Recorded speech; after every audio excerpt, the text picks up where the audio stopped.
Muy bien.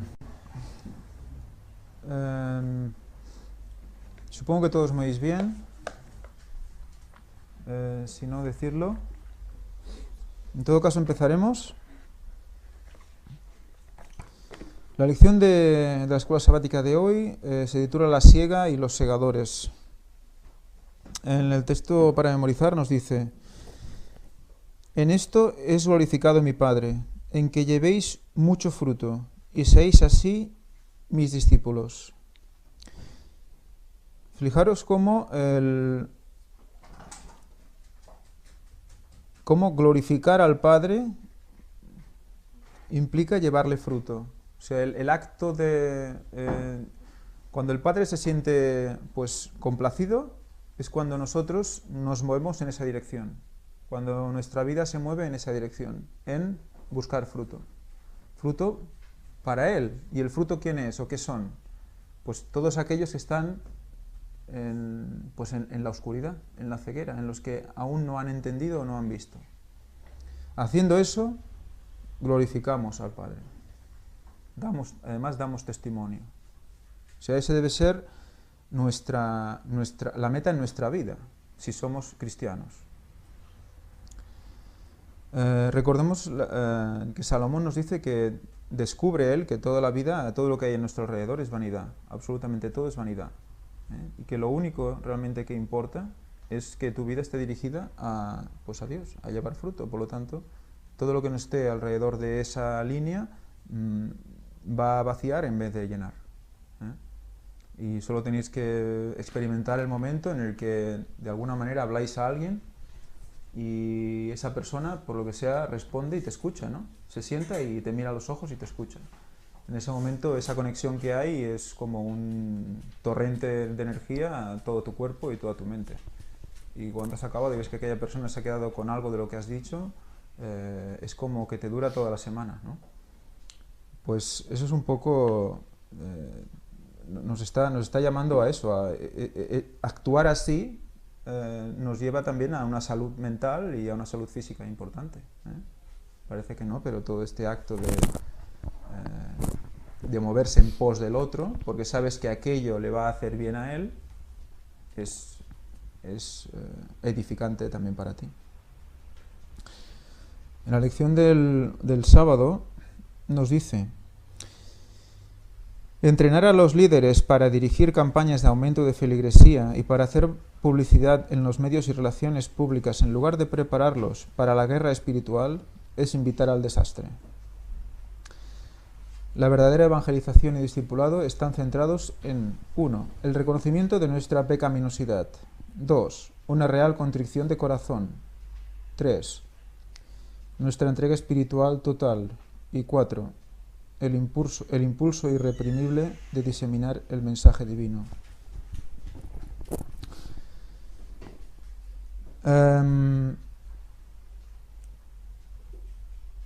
Yo pondría quizás otro punto, que sería el intentar adquirir conocimiento de lo que nos rodea, estar actualizados en el tema de la verdad presente, porque si no ese impulso irreprimible de llevar el mensaje divino puede acabar en agua de borrajas, ¿no? Pero el último punto que comenta, el impulso irreprimible de diseminar el mensaje divino, es una sensación que debemos valorar y debemos autoexaminarnos si tenemos ese impulso o no tenemos ese impulso. Yo creo que es una manera de saber si está vivo ese primer amor, si está viva esas ganas de que la gente conozca. Yo esta semana me he hecho esta pregunta. Realmente siento esa necesidad que no puedo aguantarme de cuando pase al lado de alguien explicarle lo que estamos viviendo, o que Cristo murió por nosotros y todo el sábado lo que es y todo esto, la verdad presente que hay para explicar. Si yo realmente creo que es cierto, ¿por qué no estoy muriéndome de ganas de hablarle a mi vecino? ¿Por qué no estoy buscando la solución o el momento para intentar explicarle algo a mi padre o a mi madre? Pues quizás porque aún no me lo creo. Entonces, ¿qué pasa aquí? Tenemos que afianzarnos bien en lo que tenemos. Y no solo ver porque sí, no solo escuchar a alguien que lo explica muy bien, porque lo que nos suele pasar es que escuchamos muy bien a alguien, le decimos, oh, qué cañero, ostras, qué bueno que es aquel pastor, como lo ha explicado, ostras, aquel, qué pasada, pero eso es una emoción, un momento de impacto que luego se va apagando, pasa una semana, pasan 2 semanas y aquello se va apagando, y hasta que tú mismo no encuentras lo que esa persona está explicando, hasta que tú no lo identificas por ti mismo, te lo pueden explicar 50.000 veces. Pero tú a la hora de explicarlo a alguien, si tú realmente no has visto realmente de dónde ha salido esa información y no sigues los pasos que él ha seguido para encontrarlo, o otros, porque a veces Dios te lleva por otros caminos, pues no vas a vivir la fe de la manera adecuada. Cuando lo expliques dirás, bueno, y el otro te dirá, bueno, ¿y tú cómo sabes esto? Y bueno, porque lo dijo aquel. Ah, bueno, pues entonces a ti, tú no tienes voluntad propia, no tienes conocimiento propio, no te lo ha mostrado a ti, tú dices lo que dice aquel.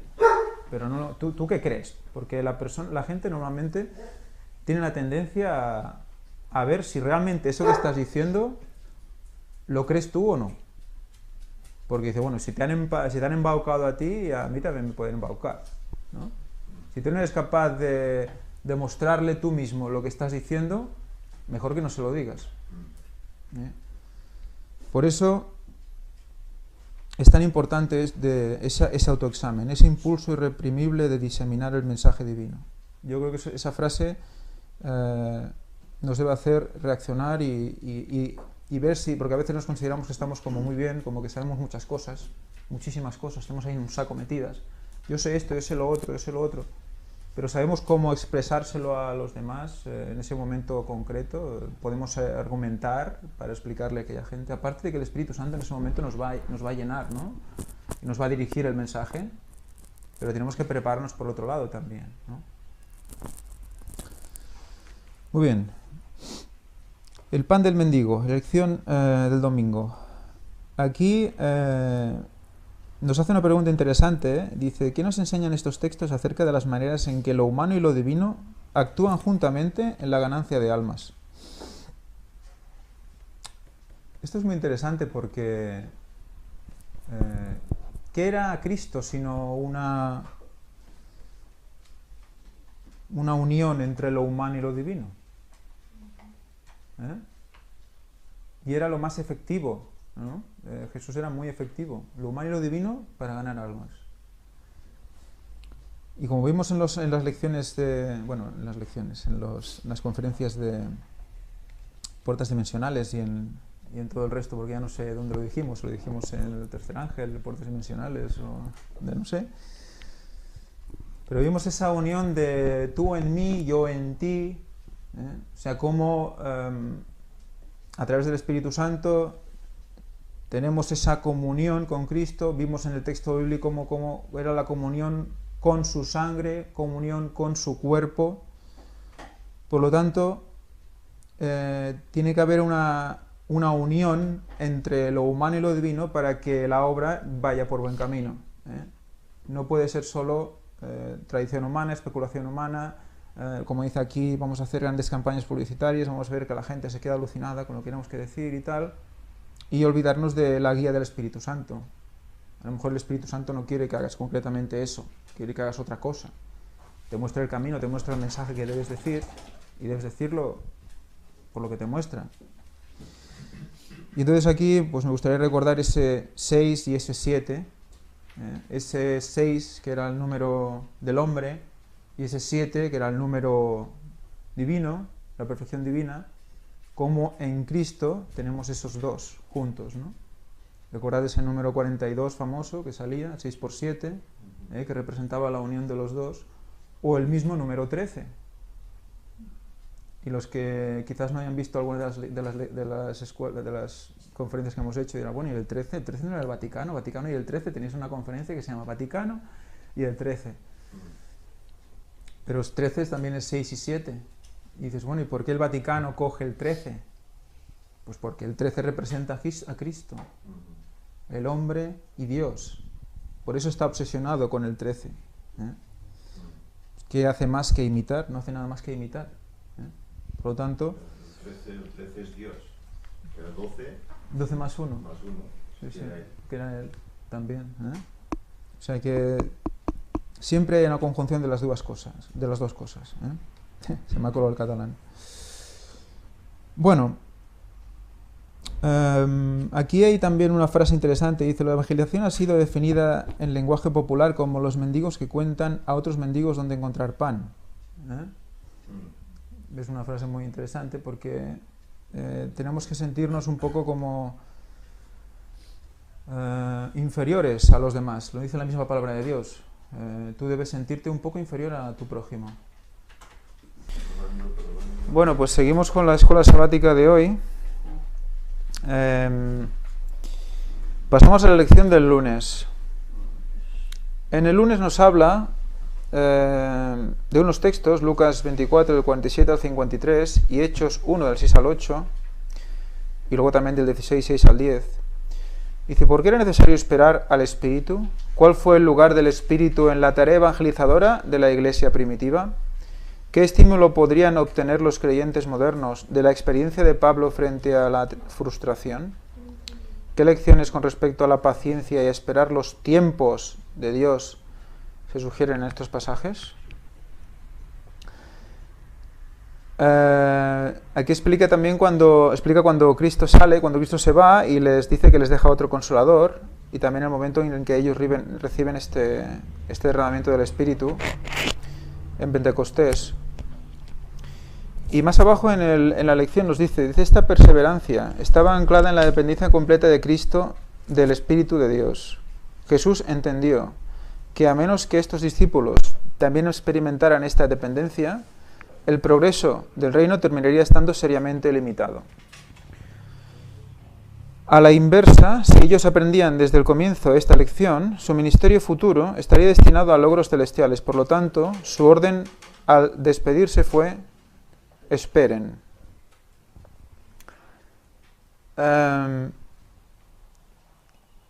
Un poco aquí lo que tendríamos que retener es que, de alguna manera, Jesús vino a dar ejemplo, vino a mostrar la cara de Dios a los hombres, como hombre, pero también al marchar nos deja en manos del Consolador, de otro Consolador, ¿vale? Ese Consolador es el Espíritu Santo, y el Espíritu Santo es, nosotros somos templo de dicho Espíritu Santo, por lo tanto tenemos que aprender a vivir en función de ese Espíritu Santo.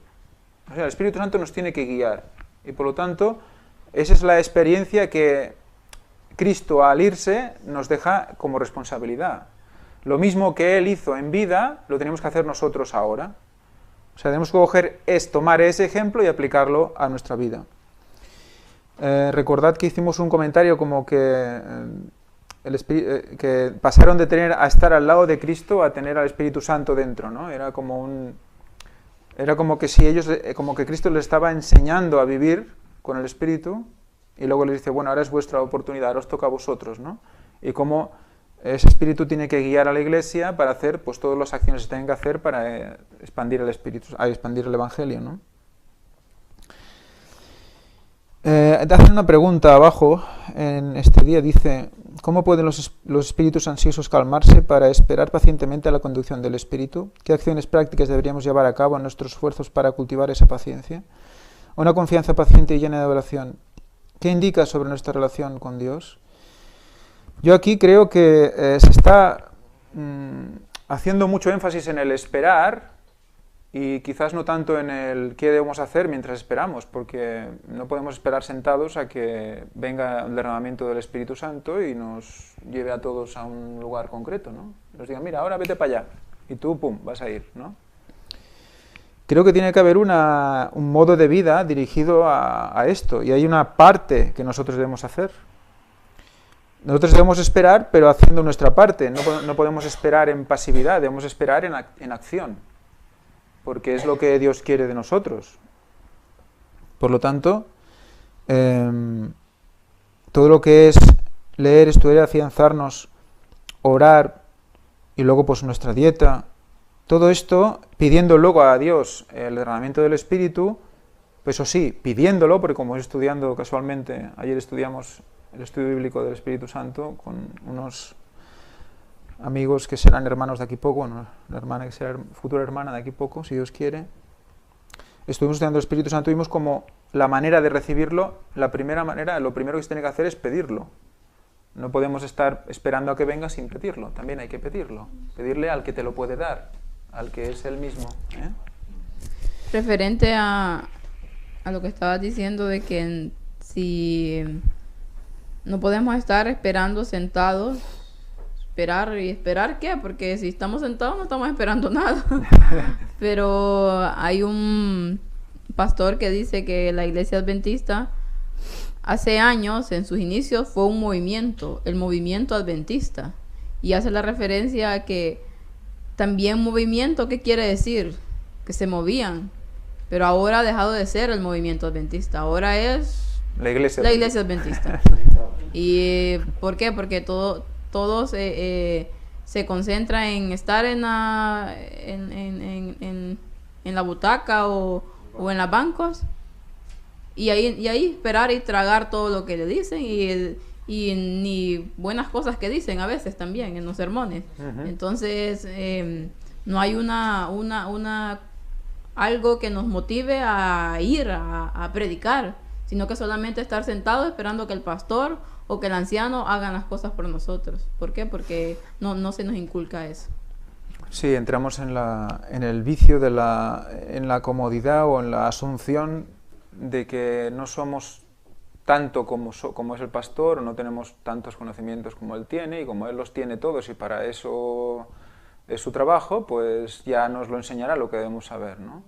Que nosotros quiénes somos para decir nada ni para conocer nada nuevo, ¿no? Pero es que, de hecho, la Iglesia, tal como se explica en Corintios, aparte de explicar que todos tenemos un valor concreto, un trabajo concreto, que no todos somos ojos, ni todos somos brazos, ni todos somos orejas, aparte de todo eso, dice que habla de la edificación de la Iglesia. La edificación, ¿cómo se da? La edificación se da cuando alguien aporta un ladrillo y ese ladrillo es puesto ponle en crítica o en análisis, y cuando se decide que ese ladrillo es óptimo, se coloca en la construcción y ya construyes iglesia, ya estás edificando. Si luego otro aporta otro ladrillo, pero hemos encontrado que ese ladrillo tiene una tara, que ese ladrillo no tiene los agujeros que tiene que tener y el fango que lleva pues no es el adecuado, pues el ladrillo se tiene que desestimar. Pero eso lo hacemos ¿cómo? Entre todos, porque uno aporta, el otro recibe, y el otro dice, oye, estos no, estos sí, y el otro puede decir que diga, oye, pues tienes razón, voy a ponerle esto al ladrillo. Y luego le echa lo que le piden, y el ladrillo luego es perfecto y va bien para la edificación, ¿no? Y hemos ganado a ese hermano que ponía un ladrillo defectuoso, pero luego al explicarle, el hermano se edifica, cambia, entiende, porque ha entendido lo que ha dicho el otro, y eso constantemente vas ganando hermanos, y la iglesia va creciendo, pero fuerte, con buenos cimientos, buenos ladrillos. Pero si cada vez que se aporta un ladrillo se considera por defecto que no es bueno para la construcción, el edificio no sigue para arriba, se destruye, se divide, ¿no? Otra de las cosas que vemos, por ejemplo, en la lección del martes, nos hacen leer Marcos 6, del 7 al 13 y Mateo 16 del 14 al 19, y nos habla como el hecho de que si no escuchamos la palabra de los apóstoles seremos castigados más gravemente que en Sodoma y Gomorra. Digo, más grave que el castigo de Sodoma y Gomorra, creo que no, juicio final y poca cosa más. O sea que una vez tenemos asumido que el que habla es un profeta, es un apóstol, o que lo que dice es cierto, abracémoslo. Pero aquí entramos en una parte, en la lección del martes, que tiene su controversia. Yo leeré hasta el primer punto, y a partir de aquí Víctor tomará la palabra, porque bueno, es un tema muy delicado y sería interesante que todos reflexionemos claramente. Dice: Pedro, había expresado la verdad que es el fundamento de la fe de la Iglesia, y Jesús lo honró como representante de todo el cuerpo de los creyentes. Dijo: a ti daré las llaves del reino de los cielos, y todo lo que ligares en la tierra será ligado en los cielos, y todo lo que desatares en la tierra será desatado en los cielos. Luego nos ponen una cita del Señor de todas las gentes, pero vamos a leer más que esa cita y lo vamos a comentar con Víctor.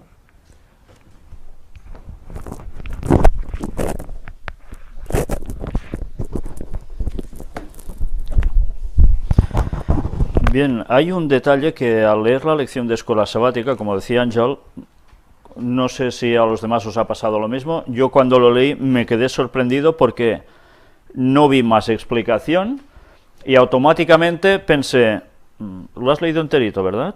El trocito. Sí. Cuando lees esto, la primera impresión es... No he leído todo te has quedado... El párrafo no lo he leído. Bueno, vamos primero, si acaso, por orden. Vamos a leer lo que nos pone la lección de escuela sabática y luego vamos a reflexionar un poco al respecto.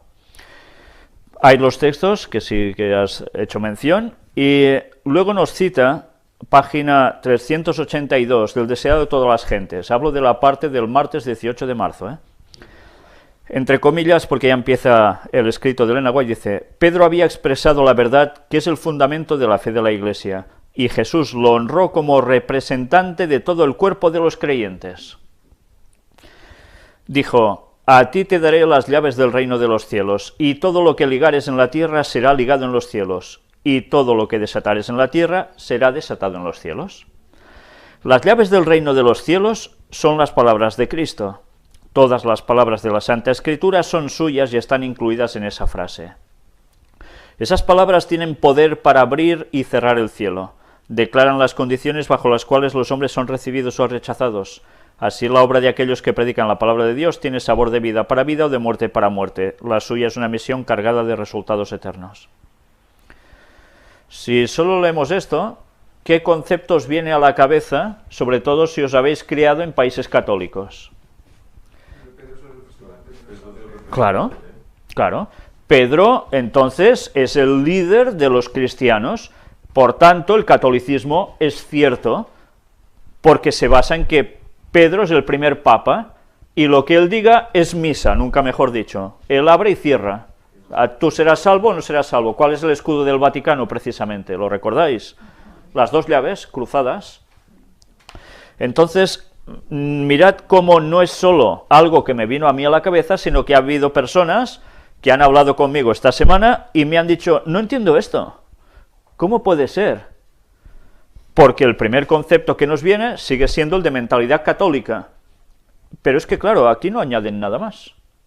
Luego nos van explicando otras cosas, como el Padre comisionó a Jesús, etcétera, etcétera. Pero te quedas a medias. Y te quedas con un concepto que yo no sé si ha sido hecho expresamente o no, no lo sé, quiero pensar que no, pero que automáticamente dices: ostras, a ver si es que nos están influyendo algo que no toca, y si no, que me lo aclaren. Mirad si es importante ir a las fuentes cuando a veces aparece una cita suelta, y no voy a ir directamente a la página 382, que es la que nos sale aquí en el librito de escuela sabática, sino que voy a ir un poco antes, a la página 380, y miremos el contexto por el cual se da esto. Es ese momento en el cual Pedro declaró: tú eres el Cristo, el Hijo del Dios viviente. Él no esperó que los honores regios coronasen a su Señor, sino que le aceptó en su humillación. Página 380, estamos situados, Pedro había expresado la fe de los 12. Sin embargo, los discípulos distaban mucho de comprender la misión de Cristo.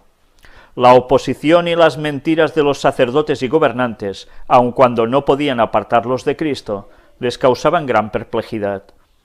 Ellos no veían claramente el camino. La influencia de su primera educación, la enseñanza de los rabinos, el poder de la tradición, seguían interceptando su visión de la verdad.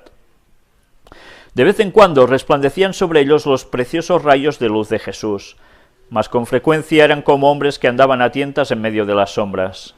Pero en ese día, antes que fuesen puestos frente a frente con la gran prueba de su fe, El Espíritu Santo descansó sobre ellos con poder. Por un corto tiempo, sus ojos fueron apartados de las cosas que se ven para contemplar las que no se ven. Bajo el disfraz de la humanidad discernieron la gloria del Hijo de Dios. Jesús contestó a Pedro: Bienaventurado eres, Simón, hijo de Jonás, porque no te lo reveló carne ni sangre, mas mi Padre que está en los cielos. Eso es el contexto donde vamos a encontrar esta cita. La verdad que Pedro había confesado es el fundamento de la fe del creyente.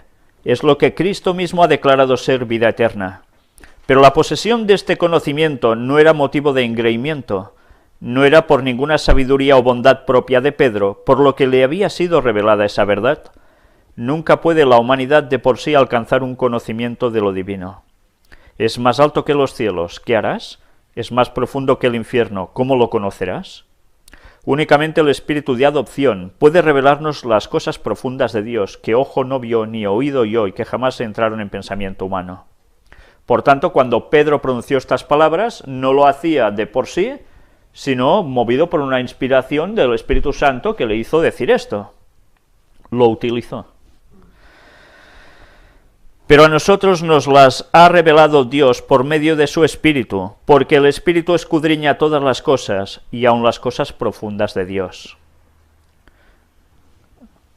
El Espíritu escudriña las cosas de Dios, el Espíritu Santo. Mirad una vez más. El secreto de Jehová es para los que le temen, y el hecho de que Pedro discernía la gloria de Dios era evidencia de que se contaba entre los que habían sido enseñados de Dios. En verdad, bienaventurado eres, Simón, hijo de Jonás, porque no te lo reveló carne ni sangre. Jesús continuó: Mas yo también te digo que tú eres Pedro, y sobre esta piedra edificaré mi iglesia, y las puertas del infierno no prevalecerán contra ella. Mirad que aquí ya nos habla de puertas, y las puertas se abren normalmente no a patadas, se abren con llaves, ¿no? Ahora entendemos el por qué se estaba mencionando eso, pero aún vamos a entender más cosas. La palabra Pedro significa piedra, canto rodado. Pedro no era la roca sobre la cual se fundaría la iglesia. Las puertas del infierno prevalecieron contra él cuando negó a su Señor con imprecaciones y juramentos. Las puertas del infierno prevalecieron. Por tanto, si se le da las llaves a Pedro, como Pedro después puede hacer esta gran pifia y las puertas del infierno por encima de él. ¿Qué está pasando aquí? La iglesia fue edificada sobre aquel contra quien las puertas del infierno no podían prevalecer, y evidentemente ese solo tiene un nombre: Jesús.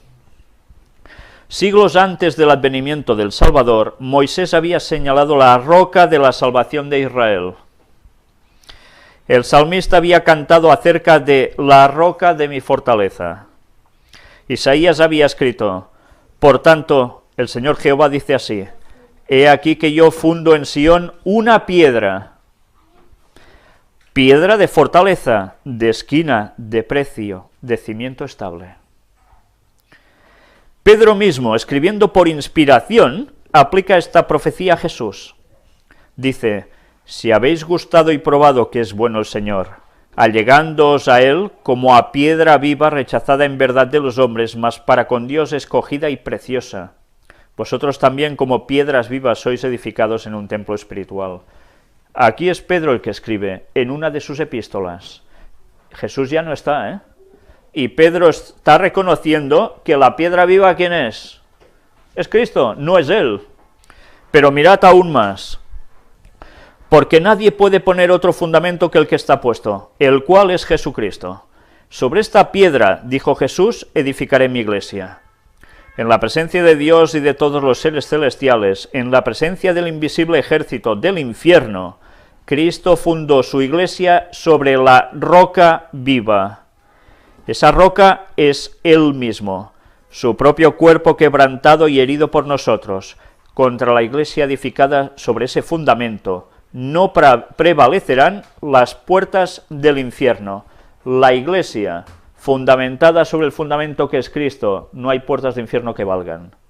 No sobre Pedro. Cuán débil parecía la Iglesia cuando Cristo pronunció estas palabras. Se componía apenas de un puñado de creyentes contra quienes se dirigía todo el poder de los demonios y de los hombres malos. Sin embargo, los discípulos de Cristo no debían temer. Edificados sobre la roca de su fortaleza, no podían ser derribados. Y mirad ahora qué cita viene, que esta tarde, si Dios quiere, la vamos a seguir utilizando. Durante 6.000 años, la fe ha edificado sobre Cristo. Durante 6.000 años, las tempestades y los embates de la ira satánica han azotado la roca de nuestra salvación, pero ella sigue inconmovible. Curioso que en este contexto Elena White cite los 6.000 años. Dos veces. Pedro había expresado la verdad que es el fundamento de la fe de la Iglesia, y Jesús le honró como representante de todo el cuerpo de creyentes. Este es el trozo que ya aparece en la lección de escuela sabática, que si no hemos leído lo previo, ya has cogido otro concepto. Dijo, a ti te daré las llaves del reino de los cielos, y todo lo que ligares en la tierra será ligado en los cielos, y todo lo que desatares en la tierra será desatado en los cielos. Las llaves del reino de los cielos son las palabras de Cristo. Vamos cogiendo ahora mucho mejor el significado de esas dos porciones de texto. Todas las palabras de la Santa Escritura son suyas y están incluidas en esa frase. Esas palabras tienen poder para abrir y cerrar el cielo. Declaran las condiciones bajo las cuales los hombres son recibidos o rechazados. Así la obra de aquellos que predican la palabra de Dios tiene sabor de vida para vida o de muerte para muerte. La suya es una misión cargada de resultados eternos. Por tanto, a Pedro se le dice eso, porque está hablando con él, pero está haciendo mención de que es la palabra la que abre y cierra, la que sencillamente te da la salvación o te quedas fuera. O la aceptas o la rechazas, no hay otra. Pero sigue hablándonos. El Salvador no confió la obra del Evangelio a Pedro individualmente. ¿Habéis visto esto aquí? Yo no. ¿Es que no?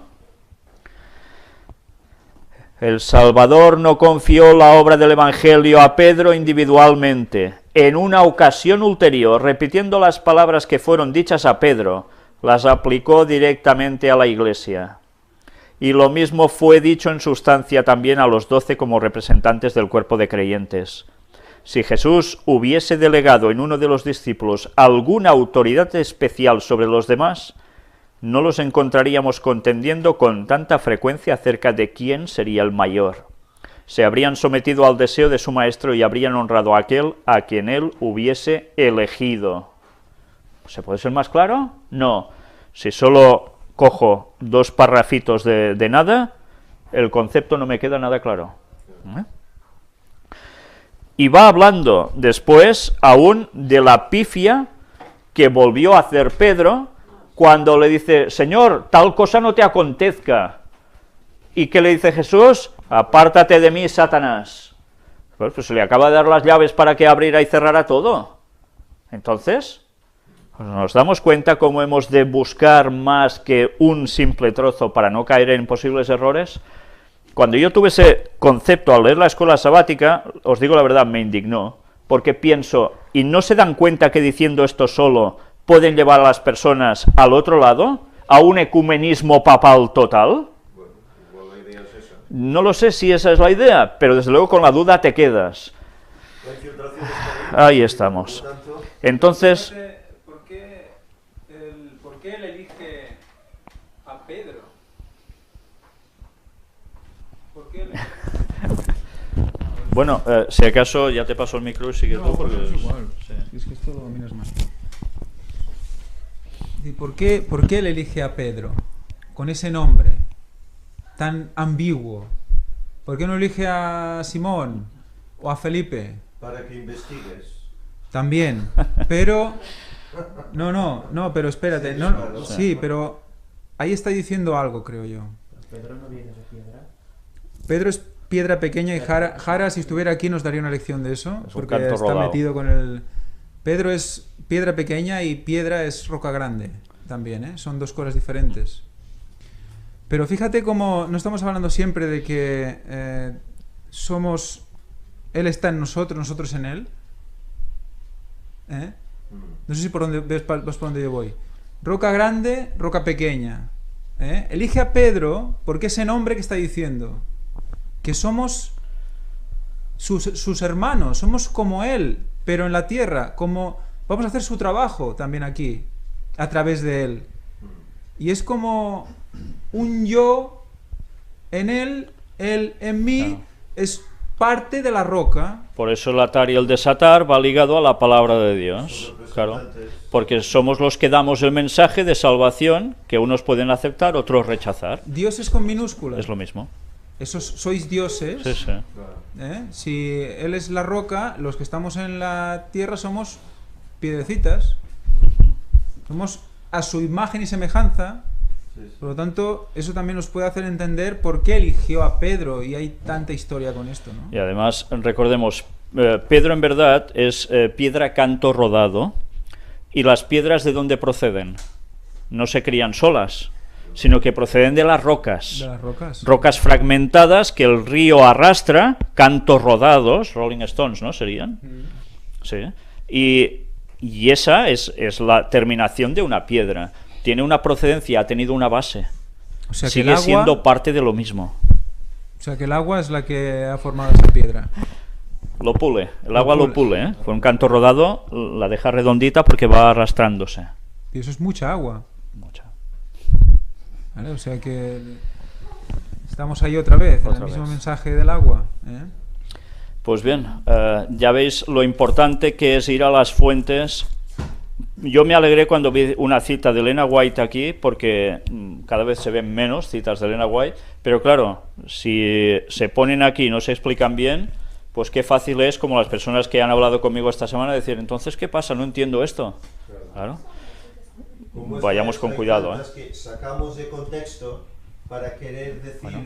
algo que no dice, y hay que leer Sí, sí. las citas anteriores. Eso. Esto pasa en la naturaleza de Cristo, está pasando mucho, y pasa también en todo lo referente a si hay fecha o no para la venida de Cristo. Son los mismos casos, se cogen porciones de textos, no se lee todo el contexto ni lo relacionado con ello, y se llega a conclusiones totalmente contrarias a la verdad. Y ya sabemos, un error a más errores. Y si Dios quiere, pronto vamos a demostrar esto. Porque hemos de hablar precisamente en la temática de si hay fecha para la venida de Jesús, bajo esta perspectiva también. Un error llevando a otros errores, más la naturaleza de Cristo. Pero bien, todo en su momento. Fijaros como en el vídeo de los Cadwell, cuando si Dios quiere un día los pasemos, Pronto. si no los podéis ver y verlos vosotros y buscarlos, pero sacan las 12 piedras, se ve como esas piedras han salido del monte Sinaí, que esa roca, ese monte también representa al mismo Cristo. Sí. Y esas rocas son 12 rocas que salen, 12 piedras que salen del monte y son bendecidas allí, representando las 12 tribus de Israel. Sí, sí. Aspersadas con sangre, etcétera, etcétera. O sea que esa roca salió de la roca madre. Totalmente. Hay un significado constante de eso. Y el Y Jordán, ahí, el Jordán no es Cristo también. Sí. sí, bueno, No sacan 12 el rocas, descenso. 12 rocas del Las Jordán ponen para... conmemorar Sí, sí. su travesía. Sí, sí. Sí, sí. Sigue siendo Cristo. Es siempre esas similitudes tan impresionantes que son lecciones, ¿no? Lecciones magistrales, ¿eh? Bien, doy paso a Ángel para que siga y ya no sé si prácticamente terminar o... Bien, sí. Ahora sí hay algo más por aquí. Ahora tengo los micros.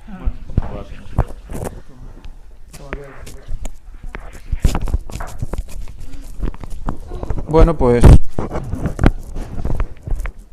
una vez hecho esta aclaración, seguimos con la lección del miércoles.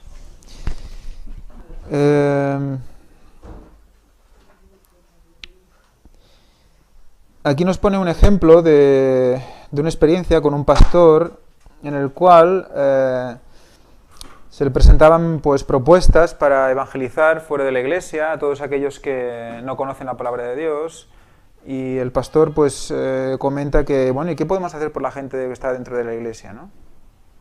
Y nos recuerda que Cristo nos pidió que oráramos para tener, porque la mies es mucha, para tener muchos obreros, para tener más obreros, ¿no? Y nos hace la reflexión, dice, este es un buen cuestionamiento, pero ¿cuándo lamentó Jesús la escasez de conservadores de granos? Su súplica, en cambio, fue por más segadores, ¿no? Evidentemente hay que cuidar a los que están dentro de la iglesia, eso es evidente, ¿no?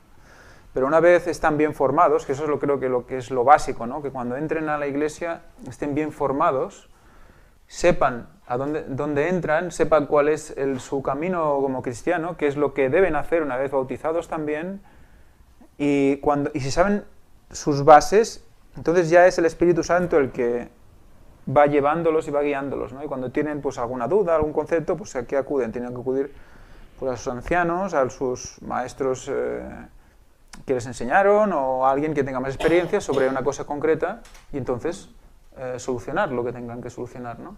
Pero que a partir de ahí es un trabajo muy entre ellos y Dios, entre ellos y el Espíritu, ¿no? Y esto, si se dirige hacia la gente de fuera, va a formar a los de dentro. ¿Cuál es la mejor manera de formar a los de dentro? Enfocándolos a los de fuera. Entonces matas dos pájaros de un tiro, ¿eh? Bueno, no quiero matar a ningún pájaro, pero es una manera de hablar. A la hora que vas a buscar a gente afuera, esa persona que no tiene mucha experiencia se está formando. Se está formando en atraer creyentes, en hablar con ellos. Por lo tanto, ya se está formando dentro, porque ese es el espíritu de la iglesia, si no, no sirve para nada. Esa debe ser nuestra ilusión, como hemos leído en la primera hoja, ¿no? O sea, que haciendo eso, formas lo dentro. O sea, no son dos cosas diferentes. Yo no lo veo como dos cosas diferentes, ¿eh? El movimiento se demuestra andando. La lección del jueves dice, habla de, bueno, el momento en el que se pierde, habla de los perdidos que son hallados, ¿no? Como en el momento que, aunque tú pierdas a uno, te mueres de ganas por encontrarlo, aunque tú pierdes una moneda y tienes 99, pero esa moneda la buscas hasta que la encuentras, ¿no? Y luego te llenas de gozo por haberla encontrado. Eso ya lo hemos visto en muchas parábolas en la palabra de Dios. Y hay un texto de Elena White que dice, Palabras de vida de gran maestro, página 166, dice, este es el servicio que Dios ha escogido, desatar las ligaduras de impiedad, deshacer los haces de opresión y dejar ir libres a los quebrantados y que rompáis todo yugo. Y no te escondas de tu carne. Isaías 58, 6 y 7. Cuando comprendáis que sois pecadores salvados solamente por el amor de vuestro Padre Celestial, sentiréis tierna compasión por otros que están sufriendo en el pecado. No afrontaréis más la miseria y el arrepentimiento con celos y censuras. No afrontaréis más la miseria y el arrepentimiento con celos y censuras. Cuando el hielo del egoísmo de vuestros corazones se derrita, estaréis en armonía con Dios y participaréis de su gozo por la salvación de los perdidos. Lo que os decía antes al principio de ese impulso irrefrenable de explicar la verdad a los demás, va ligado a ver en cada uno que está a tu alrededor un candidato al cielo, que es lo que nos pide la palabra de Dios, ¿no? Ver a todos los que están a tu alrededor como futuros santos, como futuros salvos. Por eso, si no tenemos esa necesidad, si no tenemos ese ímpetu, tenemos que buscar la manera, tenemos que orar para que Dios nos dé esa capacidad, porque quizás nos estemos durmiendo, quizás nos estemos aletargando, y eso ahora no nos lo podemos permitir. Cada vez estamos viendo que tenemos más luz, que tenemos más cosas que decir, cada vez tenemos menos tiempo para decirlas, pero cada vez tenemos también más métodos para hacerlo. Por lo tanto, no hace falta ir casa por casa, pero sí que hay métodos hoy en día, sea por internet, bueno, por internet básicamente, que son esencialmente gratuitos y que tenemos mucha salida para poder hacer cosas. Y al final nos habla, dice, hay una pregunta, dice, estudia Lucas 15, dice, ¿qué mensaje esencial aparece en todas estas parábolas? ¿Qué debe decirnos ese mensaje sobre la forma en que Dios considera a los perdidos y nuestra responsabilidad hacia ellos? La forma de considerar a los perdidos y nuestra responsabilidad hacia ellos debe ser una prioridad. La prioridad, ¿vale? Hay muchas cosas en la vida que parecen ser la prioridad, ¿vale? Tenemos que comer, tenemos que vestirnos, tenemos que trabajar, hay que llevar una casa, hay que ir al trabajo y hay que relacionarse con los demás, y luego resulta que tenemos que tener un tiempo libre y hay que tener un ocio y hay que tener muchas cosas, ¿no? Pero, ¿dónde está nuestra prioridad, que es llegar a los perdidos? Pues esa prioridad la tenemos que introducir en todo esto que hemos dicho, en nuestro trabajo, en nuestra alimentación, en nuestro ir, en nuestro venir, en nuestro entrar, en nuestro salir, ¿no? Como dice la palabra de Dios. Y por último, el viernes, tenemos una cita del Hechos de los Apóstoles, de Ellen White, que dice: los discípulos sentían su necesidad espiritual y clamaban al Señor por la santa unción que los había de hacer idóneos para la obra de salvar almas. No pedían una bendición para sí. Atentos, no pedían una bendición para ellos. Estaban abrumados por la preocupación de salvar almas.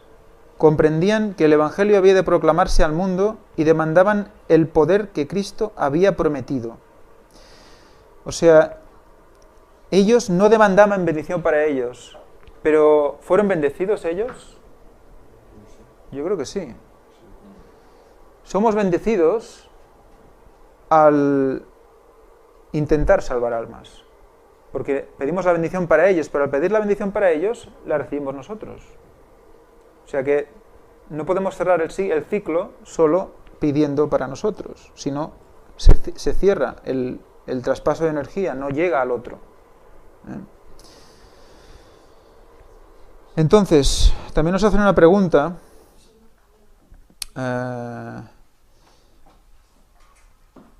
Nos dice también, bueno, nos hace una pregunta más abajo, preguntas para dialogar, la pregunta número 2, nos dice que, bueno, tenemos que tener cuidado con las palabras que utilizamos para hablar a los demás. Dice, ¿podríamos necesitar ser más cuidadosos al elegir las palabras, especialmente al hablar con aquellos a quienes procuramos alcanzar? Muchas veces a mí se me ha dicho, más de una vez, yo he presentado vídeos de las conferencias y me han pegado mucha caña porque a mí no me hables, dice, a mí este hombre que habla ahí no me gusta nada, habla de una manera muy, muy rara. Es muy... Y digo, bueno, ¿qué le pasa? Y dice, no, que a veces habla muy fuerte y dice cosas que no sé, como cabreado. Digo, a ver, no, lo que tienes que entender es que hay cosas que son extremadamente importantes y cuando tú ves un peligro, cuando tú llegas el primero a un sitio y ves que hay arenas movedizas y vienen 57.000 personas corriendo como locos, tú no les dices, mira, ahora vas a entrar en unas arenas movedizas y vas a entrar y poco a poco te vas a ir hundiendo, hasta que ya, mira, cuando estés por aquí es lo último que vas a ver. Cuando acabo de hablar ya se han muerto 57.000, ¿vale? Entonces, en cambio, si tú estás ahí a punto de entrar en las arenas movedizas y dices, ¡para! Porque que te la vas a pegar. Hasta aquí a la primera, no va a quedar ni uno. Ese tío se puede ofender. Quizás se puede ofender, ¿vale? Pero yo creo que de entrada se para. Y bueno, este está loco. Puede creérselo o no creérselo. Pero cuando tú ves lo que ha de venir y lo ves claramente expresado en las Escrituras, hay que entender que esa persona que lo está diciendo lo cree ciegamente. Tú, cuando avisas a alguien que quieres, le avisas de todo. Le dices lo bueno y le dices lo malo. Y cuando ves que es inminente, lo dices con énfasis, ¿no? Entonces hay muchas maneras de hablar a la gente, cada uno tiene su sistema, y a veces, pues mira, las emociones incluso a veces nos pasan más pasadas, ¿no? Yo me pasé la última conferencia gritando. Es una cosa que me gusta hacer, pero a veces ¿no? De todo lo que vas viendo, pues te emocionas. Bueno, hay mensajes y mensajes. Y hay mensajes que requieren un énfasis y hay mensajes que, pues, que quizás se pueden explicar de otra manera, ¿no? Eso yo creo que más o menos se ha ido viendo que no todo es gritar, ¿eh? No todo es hablar con emoción. Hay momentos y momentos, ¿no? Y luego está aquí la pregunta número 3, dice, medita en la imagen que ya mencionamos acerca de mendigos que les dicen a otros mendigos sobre encontrar pan. ¿De qué forma describe con exactitud de qué tratan la testificación y el alcanzar a otros? Hemos empezado con el hecho de la humildad. Si nosotros no vamos a los demás sintiéndonos un poco inferior a ellos, es muy difícil que nos escuchen, ¿eh? Si vamos a alguien y decimos, mira, yo soy el mejor, ahora escúchame, básicamente digo, este tío es un chulo de playa y que hable lo que quiera, pero a mí que no me líe, ¿no? O sea que tenemos que tener un poco de sentido común y de sinceridad. Si nosotros vemos que hay algo en lo que escuchamos que nos hace sentirnos incómodos, normalmente es porque nos sentimos aludidos. Pensemos en esto, ¿eh? Hay muchos mensajes que no queremos escuchar. Hay muchas cosas que no nos gusta escuchar. Y cuando las escuchamos, pueden generar en nosotros rechazo, incluso pues mal humor. Es decir, yo no voy a escuchar esto porque me pone de mal humor. Y no analizamos el hecho de por qué eso me pone de mal humor, ¿no? Yo muchas veces leo Elena White y la verdad es que no sé si acabar de leer lo que estoy leyendo, cierro, me voy un rato, me preparo, alguna especie de... porque ya estoy viendo que se está metiendo uno en un berenjenal que me está tocando por todos lados y dice, bueno, me está desnudando, no me conoce, pero me está desnudando y claro, dices, tú lo tienes que leer con tragaderas. Porque si no, ¿qué haces? Lo coges, lo guardas y dices, este no me gusta, voy a coger otro. Otro más espiritual, porque este es muy literal, ¿eh? Yo recuerdo un entrenador que me decía, dice, mira, oye, tú escucha lo que te digo, pero no como te lo digo. Y me quedaba así, porque era un tío que gritaba mucho. El tío iba corriendo y dice, ¡que no! ¡Que no! 10 flexiones. Tú, claro, eras un chaval, ¿no? Yo qué sé, 15 años, ¿no? Bueno, hay otros que se rebotaban, pero yo qué sé, hay otros normalmente que se quedaban así como más pequeñitos y se hacían las 10 flexiones. Y luego jugaban a básquet y parecía que hubieran tenido de baloncesto el entrenador, ¿eh? Eso que tiraban así como con miedo, estaban ya como cohibidos, ¿no? Luego el entrenador lo veía y decía, bueno, chaval, pero tú escucha lo que te digo y no como te lo digo, ¿no?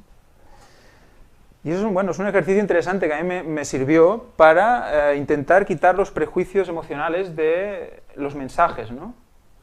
Hay veces que una persona habla de una manera y ya directamente le metemos en un cuadradito y de, mira, este es un pesado, este grita mucho, este solo hace que decir, me hace sentir mal todo el rato, pues, ¿no? Y pues todo eso tenemos que ponerlo a un lado, ¿no? Porque los que mejor hablan, los que más llegan a la gente, los más intelectuales, los más empáticos, son los profesionales del hablar, ¿eh?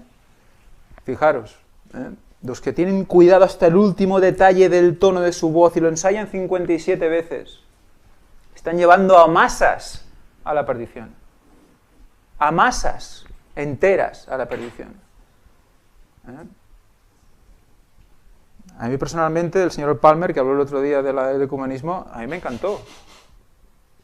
Me encantó cómo habló. Es que casi digo, mira, casi estoy como el rey Agripa, ¿no? Estaba a punto de... ¿eh? Pero el mensaje era ese. Pues muchas veces nos quedamos con eso, ¿no?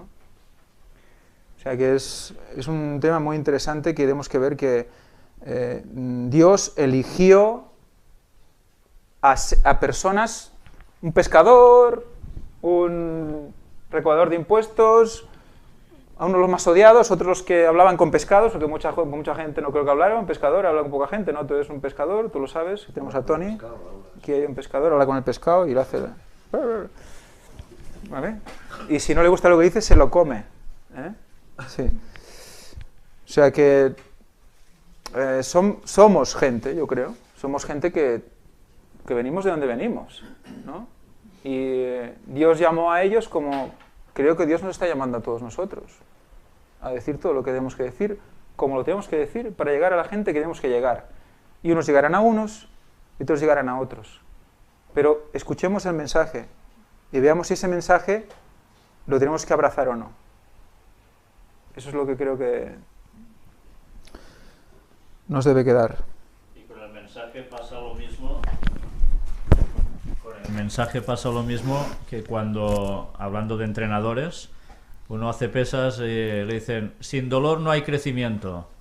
Cuando oigas que algo que se diga te duele y no sea porque es mentira,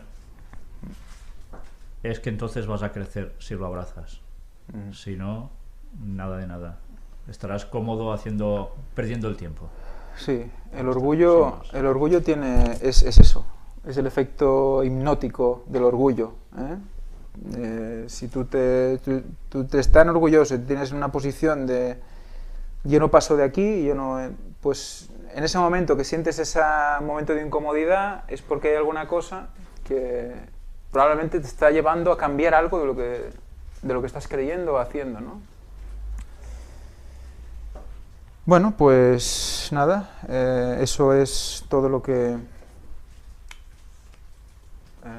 tenía que decir, no tengo nada más apuntado. Si alguien más quiere hacer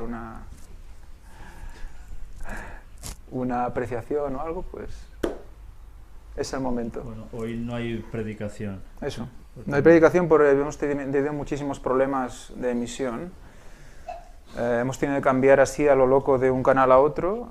No sé cómo lo habéis estado viendo, no sé si ha habido muchos saltos de imagen. Es un canal que no hemos probado nunca, o sea que todos los comentarios que hagáis al respecto nos ayudarán para saber si esta tarde tenemos que hacer algún tipo de ajuste. Vale.